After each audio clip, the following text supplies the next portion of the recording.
Well, good afternoon, everyone. April Marie here, filling in for Leland today, the rest of this week, and early next week while he's on his vacation. In breaking news this afternoon, a federal appeals court has handed President Donald Trump what the media is calling a significant win. I'd say it's not a Trump win. This is where we got to push back on the media narrative. This isn't a win for Trump, although it is a win for his administration. It's a win for all of us. He is the ruling from the U.S. D.C. District Court of Appeals will allow the Trump administration to cast a wider net over who's subject for fast track deportation, whoop, whoop, also known as expedited removal, which allows immigration authorities to remove an individual from the country without a hearing before an immigration judge. The decision will allow the administration to move forward with its plan to quickly deport illegal immigrants. It's funny because I'm reading from a news brief here, and they call them undocumented. I hate that term. That's like and unhoused. The same with the homeless. Like, stop moving and making up terms for the love of all that's holy. They're illegal immigrants who are residing in the U.S. and cannot prove they've lived in the country continuously for 2 years or more. Originally, a trial judge, blocked the administration's January 21st maneuver. Now, a three-judge, two Trump appointees voted to allow the policy to continue. Of course, one that was a Barack Obama dissented, because of course he did. Here's the thing, and we have seen the weaponization of courts and judges. It frustrates me to no end. And I say that we have these judges who are like, I know the ruling I'm about to make isn't legal, isn't based on legal precedent, isn't based on anything besides my own personal political views, and they're doing it anyway. What frustrates me about this is A, they shouldn't do that, and B, it ends up goes to the higher courts. But this took forever. This was stopped in January, and is now, here we are, June. And think of the number of illegals that could have been deported if not for judges, activist judges, doing these actions. The Department of Homeland Security General Counsel posted on X, vindicated. Here's the thing. The left, and this is where we're waiting for some of those Supreme Court decisions to come in on Thursday. The left knows they're going to lose these fights. They know it. They know the law is not on their side. They know the law is not on the side of the illegal border crossers, or those who came in and overstayed a visa, or however they got here. And now we continue to have to spend money, spend time, put people at risk. And let's not kid ourselves as we look at the illegal immigrants.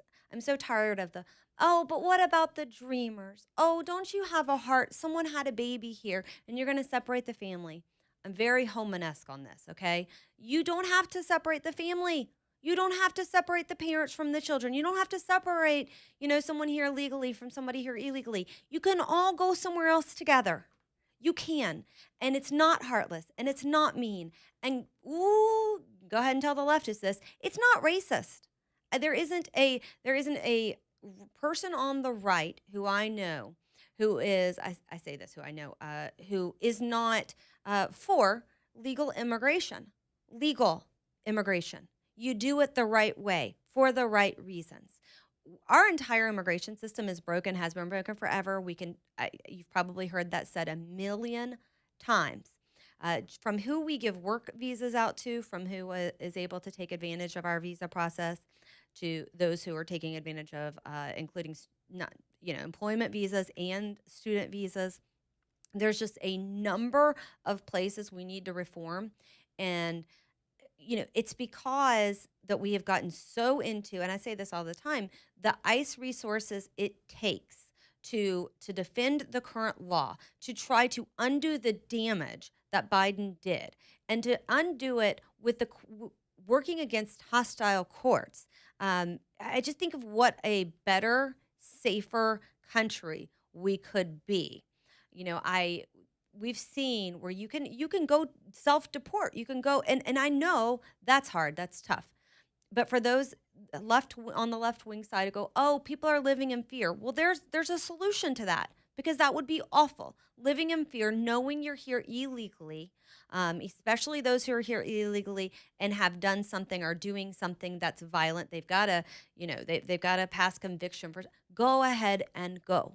Help yourself out the door. As a matter of fact, there are apps for that. There's plane. They'll buy your plane tickets depending on how and when you came in. They'll give you a bonus for doing it. But I'm watching this. We're going to hear from the left. Oh no. Oh, deportations, more deportations. Oh, anti-ICE. Oh, due process. Get over it. Get over it. Because here's the thing: is we are doing, all that this order says, is we can right a wrong. You don't right a wrong by forgiveness. You don't right a wrong with amnesty. You don't do it. And so, to quote the Homeland Security General Counsel, vindicated. And we knew. Anybody paying attention with two eyes and a brain can tell you that if not for activist courts, we would have gotten a lot more accomplished, a lot more out of the country, except we've got people out there going, oh no, wait, stop. They need these things. Well, what we needed as a nation was for them to come across legally, them to wait their turn, them not to flood. And if you're looking to blame somebody, don't blame Homan, don't blame Trump, don't blame the judges who just made this ruling. Blame the individual who crossed the border. And better yet, if you must blame somebody besides that individual, blame Biden and his lackeys. Blame Kamala Harris, our border czar, who didn't realize there was a problem at the border. Every time they talk about her as a 2028 candidate, I'm like, bring it on. Please bring it on, because it gives us the opportunity to continue to talk about what we're dealing with each and every day that's a byproduct of that administration. Each and every day, we get to look and go. Not only do we have these problems, we know who's to blame for the problems. Oh, well, we couldn't secure the border. Really? Because it's secure now? Really? Because it's secure? Because we were able to do that. Don't lie to us. Also from the Department of Homeland Security, they said, for years, DHS has arbitrarily limited expedited removal to 14 days, even though it applies to illegal aliens who entered the country illegally within the last 2 years. Today, the court vindicated our decision to apply the law as written. As written. And then he invites them to, it's not too late to take a $2,600 check and a free flight home. And for as much as I kind of got put off by, and I think a lot of people got put off by Kristi Noem's PR campaigns, I think ultimately that was her downfall. Her hubris, her ego was part of her downfall. I really do believe we need to be where we know we have large pockets, and they exist even here in Alabama. You can look at the impact that they've had on local schools. You can look at the numbers of non-English speaking learners we have in the state. We can look at where the NGOs are bringing people in.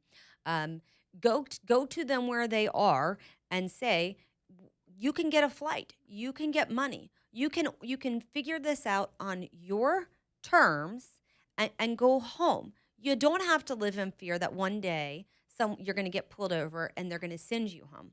I really do believe, and we're watching localities work with police and who does and doesn't in the state. I feel like this is a project for me later, is working on the map of, I've seen lists of all of the different localities that will work with police.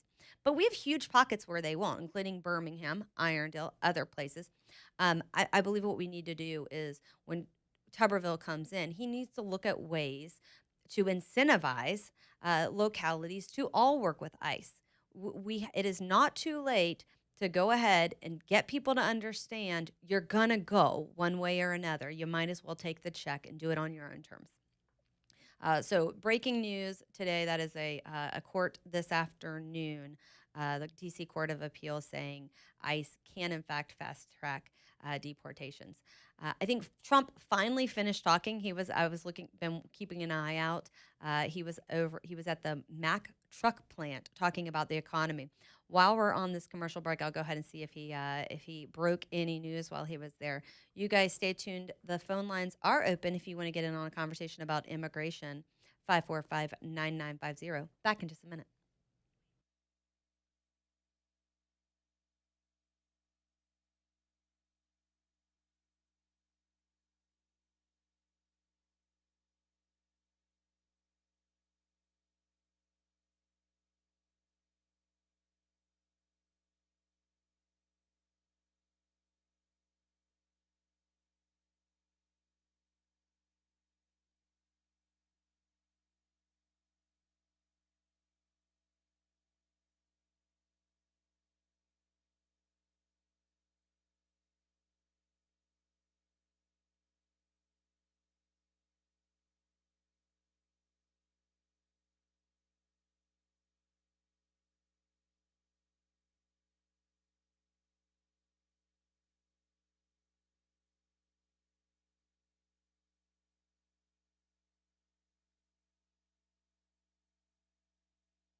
I'm bobbing my head, although I have no idea what I'm listening to. It sounds like traditional Leland playing though.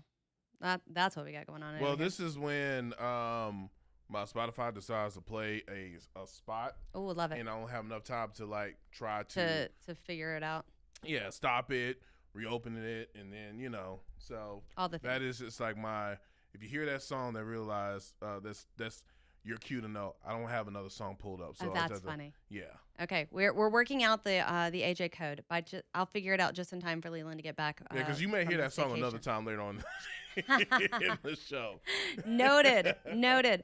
I'm laughing. So I during that clip, I was looking at to see what Trump had going on at his Mack truck event rally, and apparently broke into a YMCA little dance thing there.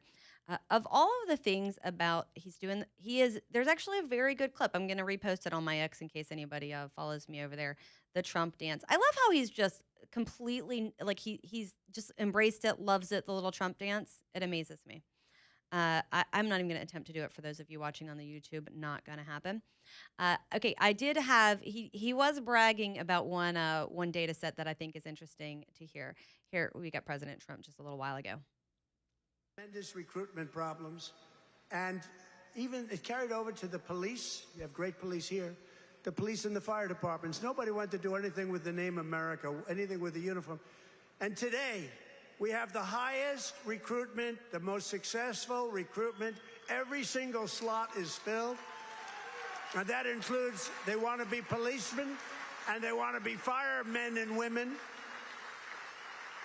So we went from the least successful in our history, David, to the most successful in the history in terms of recruitment. It was very embarrassing. A year and a half ago, 2 years ago, and it all happened from November 5th. That's when we won the election. From November 5th on, everybody wants to be a soldier. Everybody wants to be in the Army, the Navy, the Marines. They want to fly the jets in the Air Force. The Coast Guard is hot. Everything's hot. And, of course, Air Force. You know, I started Air Force. That was a part of the Air Force. The Space Force was part of the Air Force. I said, no, it's got to be separate, got to do its own thing. And it's become. So we were in third place 4 or 5 years ago, and I put it in. We were losing to China and to Russia. And now we're totally ahead of both of them, like at numbers that they can't believe. Space Force is going to end up being one of your most important. To stop the massive theft of taxpayer dollars, including millions of illegals, we've launched the war on fraud. All right. See, and this is first off, I will say it again. Thank you. Thank you to the men and women who have served. Thank you to the men and women who may be listening who are serving. Thank you to the families who have loved ones not at home right now, who aren't going to spend Independence Day with them because they're serving. Thank you. The U.S. Army has hit their 2026 recruitment goal 4 months early. There has been a historical surge, highlighting what Trump has said in recruiting numbers compared to even over the last 30 years. I really do believe, and I say this as a mother. I've got 3 kids. My 2 boys, they're not really sure. They're both, I've got a 7-year-old and a 9-year-old. They're not really sure what they want to do when they grow up. My daughter has shown an interest in becoming a pilot. And so we've talked to her about, I have a dear friend who served in the Air Force and then went on to be he's serving in the Air Force, but he had like an assignment where he was I want to say it was Navy pilot, but he was an instructor for another branch. And I think it would be phenomenal. I would wholeheartedly endorse my kids serving now.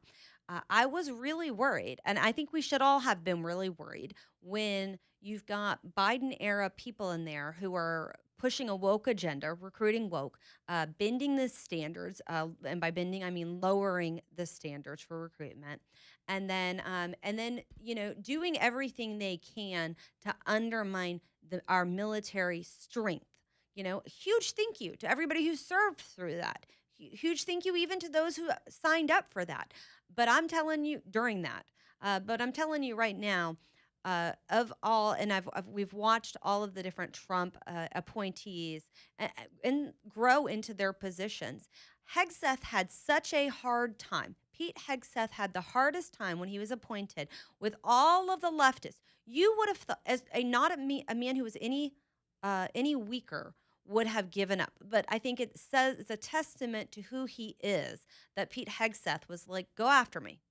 Go after me. Use unconfirmed, angry former staffers with unsubstantiated claims about personal life and alcohol and whatever. Mock me for having been on TV before, whatever. But I'm going to get in there. I'm going to strengthen our military. I'm going to bring a sense of pride back to it, and not the kind of pride, by the way, where during air quotes Pride Month.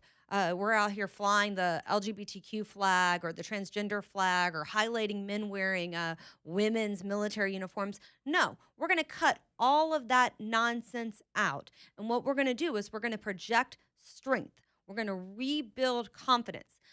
I've seen people say, oh, it's so horrible. Hegseth out there doing push-ups and Hegseth out there working out with our soldiers. No, I love it. I love to see it.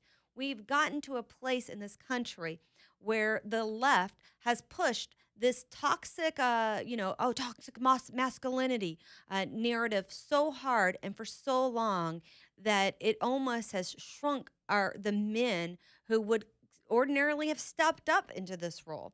I think, if anything, one thing we're seeing under these 4 years of under this administration, which we will see during this term, is that idea that we recognize that no, we need to embrace men. We need to embrace gender roles. We need to embrace pushing men to do the things that they have traditionally done, because the flip side is that, and you don't have to look, scour the world for examples.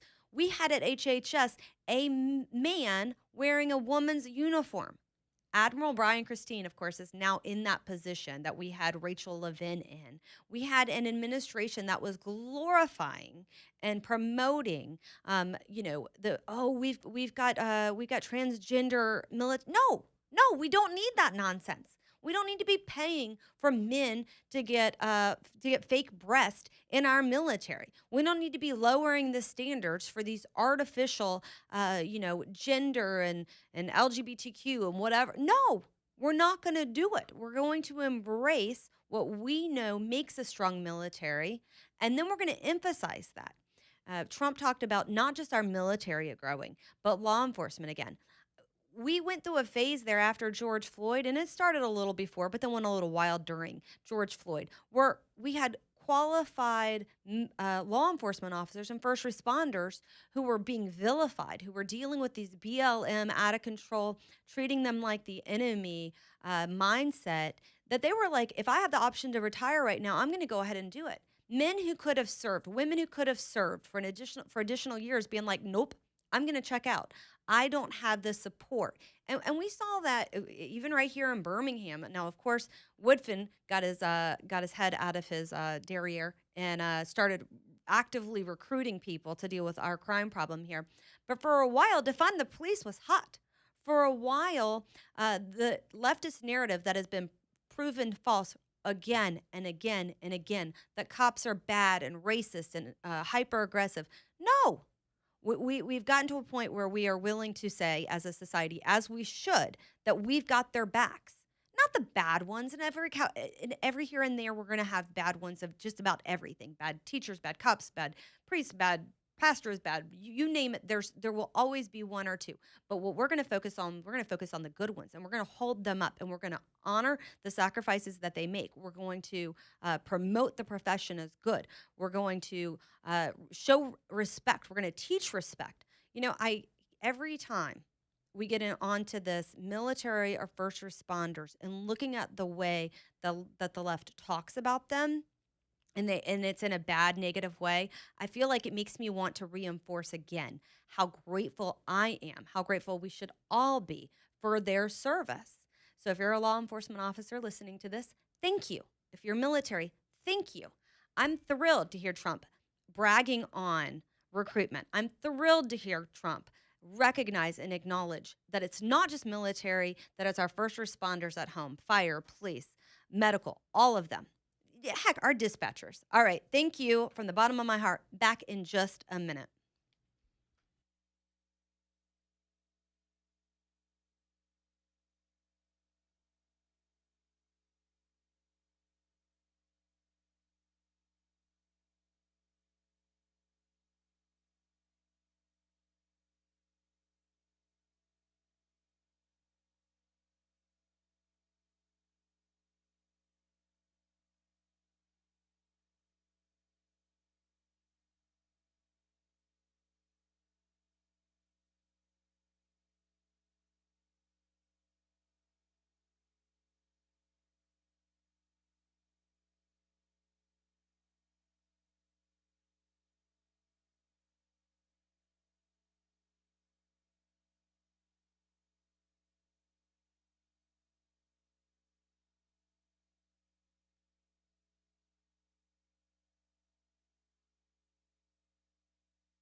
feel like my brain is being corrupted right now.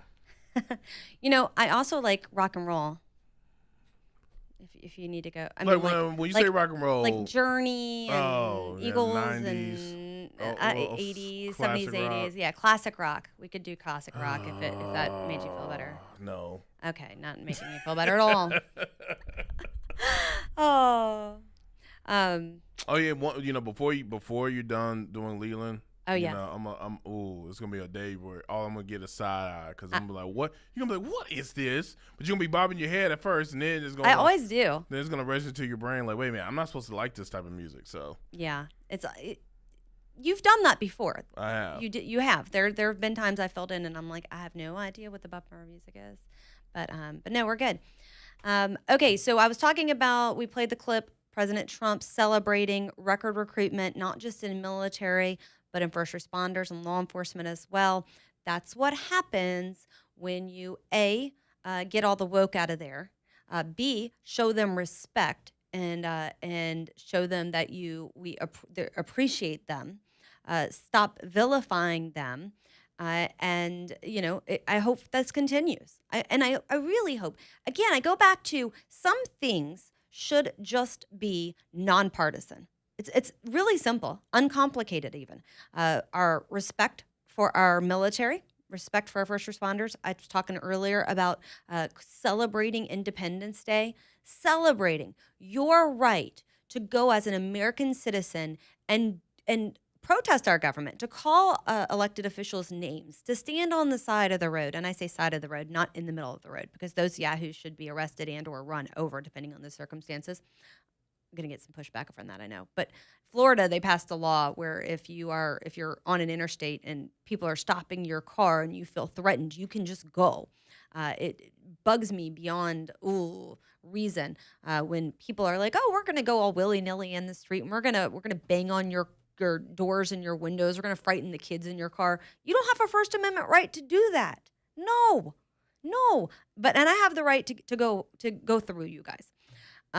But when we started empowering our first responders, our law enforcement, our military, with the ability to arrest people, it bothers me. You look to the West, even New York, but New York and California and Seattle, where law enforcement's told to stand down, let the crimes occur.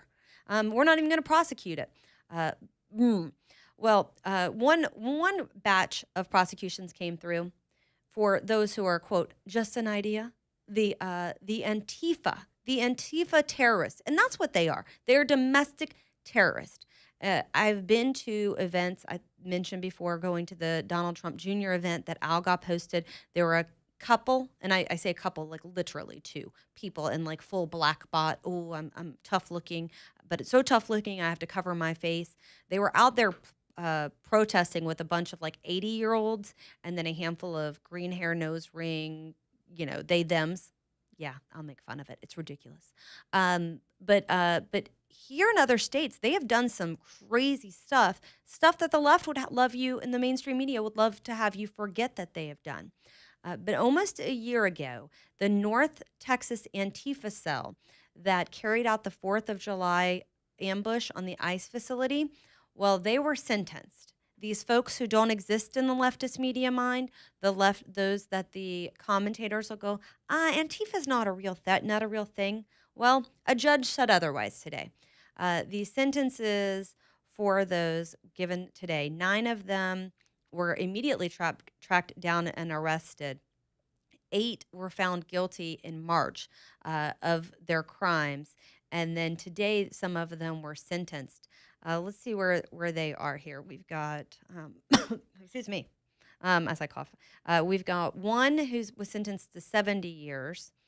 We've got Bradford Morris, a trans militant sex worker known as Megan Morris, who lives in Dallas, in a Dallas commune with other trans individuals that he referred to as his wives, was sentenced to 50 years. Side note, in Europe, they're just now starting to realize you shouldn't put men in women's prisons. This bugs me. How do you need to be told that? How do you need to be told that a man who raped a woman shouldn't be in a women's prison? Like, he's a dude. I don't care if he grows his hair out and puts lipstick on. He's still a dude. yeah, this dude is going to be in men's prison because Texas isn't going to have any of that. We've got one sentenced to 70 years, another in 50 years, a couple 50 years. The organizer of it got 100 years. Thank goodness. Judge Mark Pittman sentenced the ringleader, Benjamin Song, to 100 years in prison. Song was convicted of the most serious offenses in the case, including attempted murder, discharging a firearm in furtherance of a crime of violence. They were able to prove that he's the one who shot Alvarado Police Lieutenant Thomas Gross in the neck during the attack. Think about that. Here we have a group, actual terrorist. I thank God that they got a freaking judge who was willing to actually sentence them according to the severity of their crimes. I am so tired of living in a nation where we know who the criminals are. We watch what they are doing, what they intend to do, and then they get a slap on the wrist. And then judges make a mockery of our criminal justice system by, oh, well, we didn't mean that. Speaking of which, there was Alabama had a big victory today in an appeal. I'll talk about that after this next break. But here I have to say, this is another one of those situations, should be as nonpartisan as Get Up. We have law enforcement officers doing their jobs. We have terrorists trying to kill them, trying to shoot and kill them. I was looking at the story, and we've got media who literally are still in denial about this being an Antifa group and about the Antifa group being as violent as they are. This is ridiculous. It happened right in front of our faces. And here's the thing. These days, very hard to get away with a crime when you're using technology, when you're filming it, when you're bragging about it. And that's what these yahoos are doing. Glad to see these sentences handed down. Glad to see the media. And we'll see how many of them absolutely ignore this because they love to do that. They love to take something like this where we should be talking about, that Antifa is out there, that they pose a threat to our nation, to communities across our nation, and they deserve to be punished. It's that easy. All right, we're going to take a quick break. When we come back, we'll get to more headlines. 545-9950, the number, if you want to call in.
Well, good afternoon, everyone.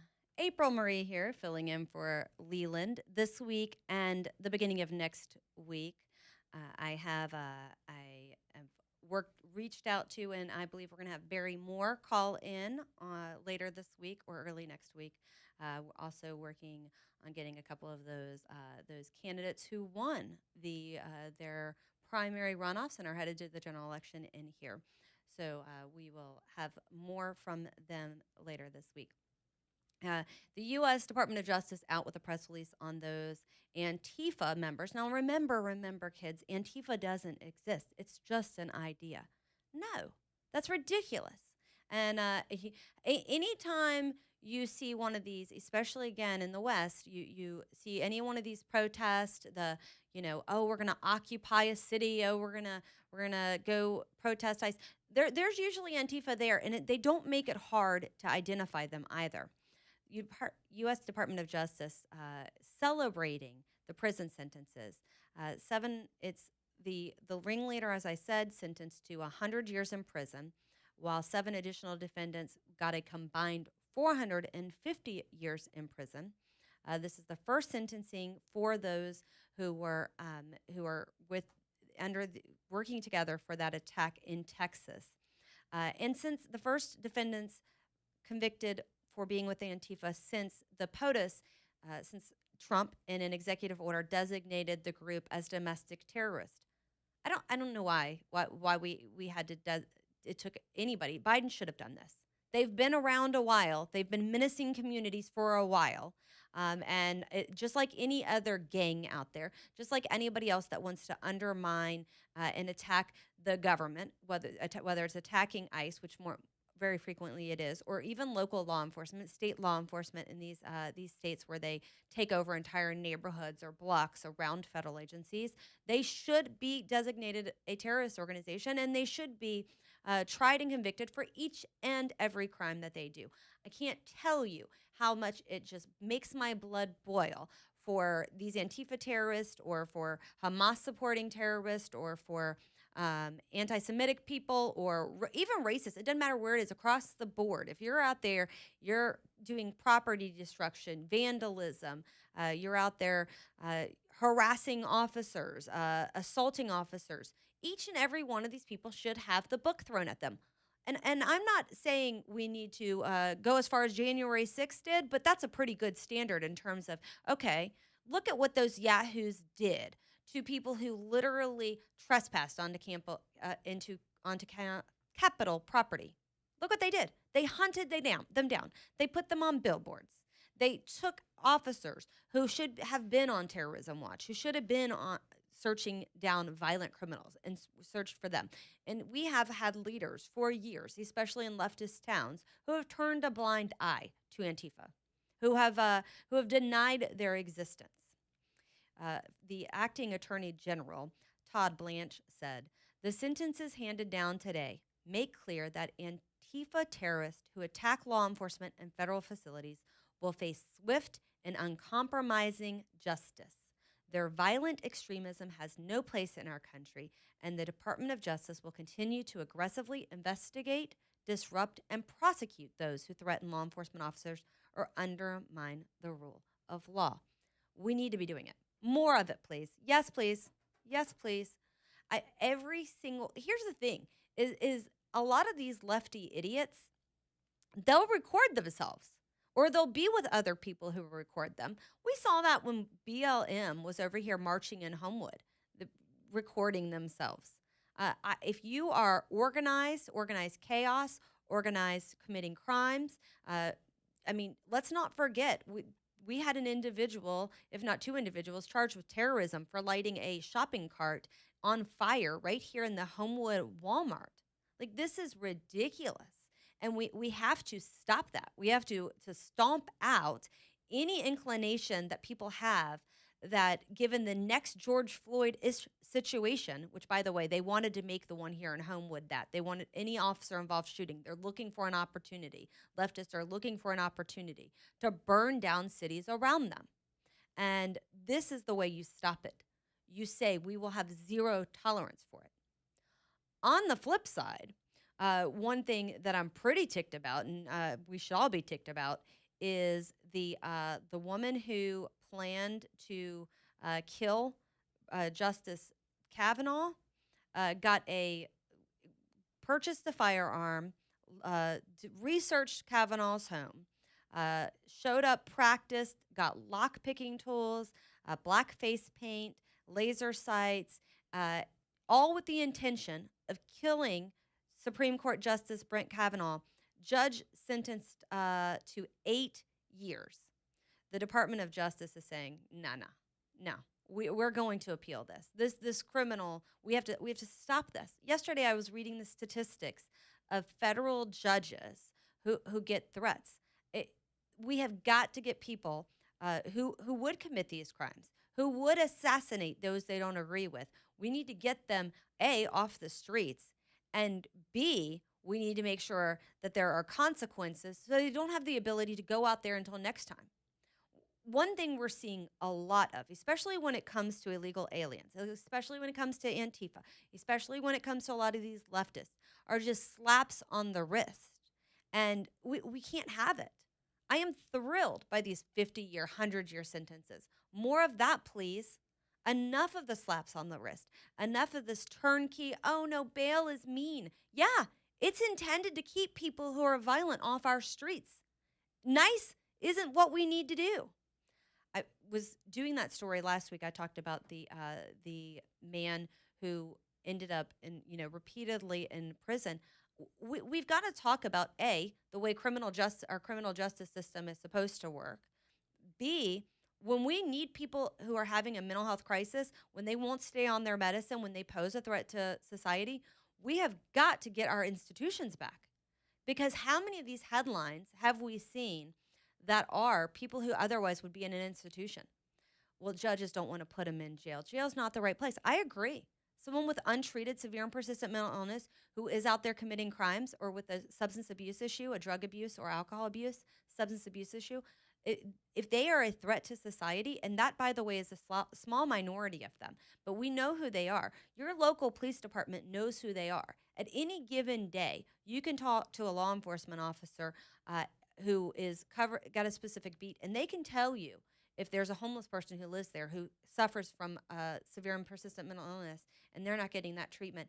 They've picked them up 3 to 5 times. We have to get over the system that continues to put them in jail and go back to a system. And everybody, asylums, insane asylums, what we used to call them, but literally just inpatient treatment facilities. We got to bring those back. Because we have a problem when people are on the streets and they're allowed 30, 40, 50 arrests until they murder somebody. All right. We will come back, talk about some of the other headlines. Trump was bragging on the economy. We'll get to that in a minute here on Leland Live with April Marie.